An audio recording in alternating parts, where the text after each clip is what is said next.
बैठ जाना। मंत्री जी, हमारी प्रजा का क्या हाल है? महाराज, प्रजा खुशहाल है, मेरी मेहमान है।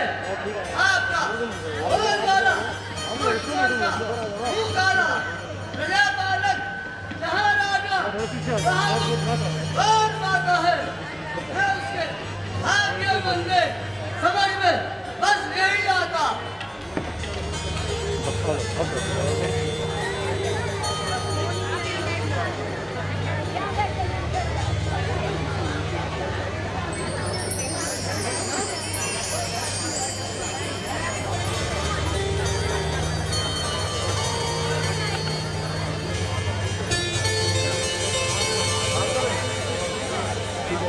राज्यसभा में पधारे सभी उपस्थित गण, ले जा।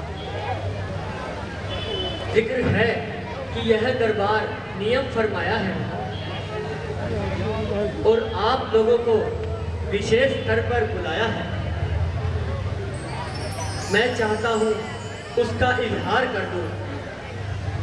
जो कुछ मैंने किया वह कर रहा हूं, वह मेरा फर्ज है, नजर नहीं आ रहा क्या? न कि किसी प्रकार का एहसान है।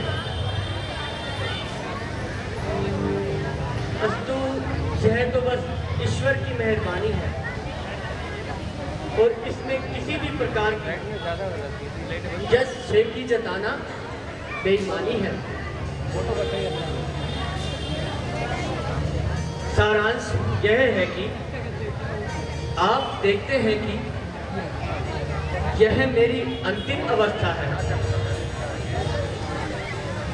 मिल लिया। लाखों वर्ष जिए, आखिर एक ना एक दिन तो मरना ही है और निस्संदेह इस दुनिया से कूच करना है। जिस नाव को किसी ने पूरा किया है और ना ही करेगा और इनके साथ ही लेकर मरेगा, परंतु मैं ऐसा कभी नहीं होने दूंगा। उस परमात्मा के उपकार को याद ना करूं और विषय में उसका धन्यवाद ना करूं, परंतु एक इच्छा है जिसको पूर्ण करना चाहता हूं, यानी अब राज्य की अपने उत्तराधिकारी को देना चाहता हूं। इच्छा है वह मेरी मौजूदगी में सभी कार्यों को संभाल ले और हम भी अपनी आंखों में देखभाल लें। शेष रही यह बात की युवराज किसको किया जाए और यह राज तिलक किसको दिया जाए। हमारी संपत्ति में रामचंद्र को युवराज बनाया जाए और सूर्यवंशी ताज को पहनाया जाए। वह चारों ओर से हर प्रकार से योग्य है और होशियार भी है। फिर आयु में चारों पुत्रों से बड़ा भी है और इसलिए वह समझदार भी है। हमने तो अपनी सम्मति को पूर्ण कर दिया और उसका ऐलान सारे दरबार में कर दिया। अब हमारी अंतिम इच्छा है इस कार्य में पूरा पूरा इंसाफ हो। इसलिए किसी को मेरी संपत्ति में अगर कोई इत्तेफाक हो तो वह खंडन कर सकता है, ना हमारा लिहाज करे ना अपनी आत्मा का लिहाज करे। महाराज, आपका ख्याल वास्तव में शुभ ख्याल है। आपने जो चुनाव किया है निस्संदेह लाजवाब है। आपका यूं तो चारों राजकुमारों का प्रत्येक एक दूसरे से आला है, परंतु श्री रामचंद्र जी को तो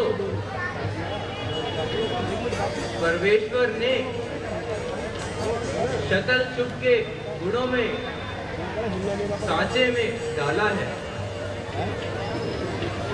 रणभूमि में शत्रु का सिर और उसकी तलवार है। सारांश यह है कि हर एक पहलू में होनहार है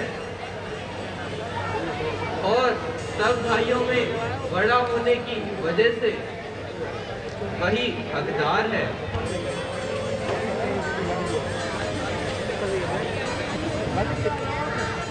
मुनि जी, आप बिल्कुल सही फरमाते हैं। मंत्री जी, जी महाराज।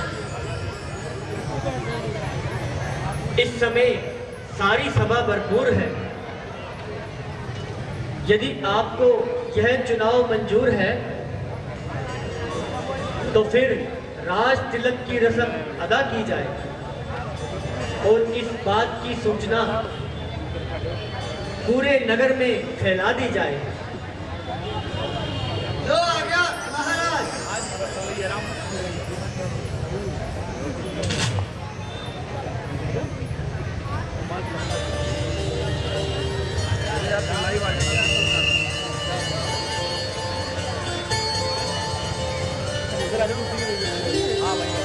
बैठ खड़ा रहे।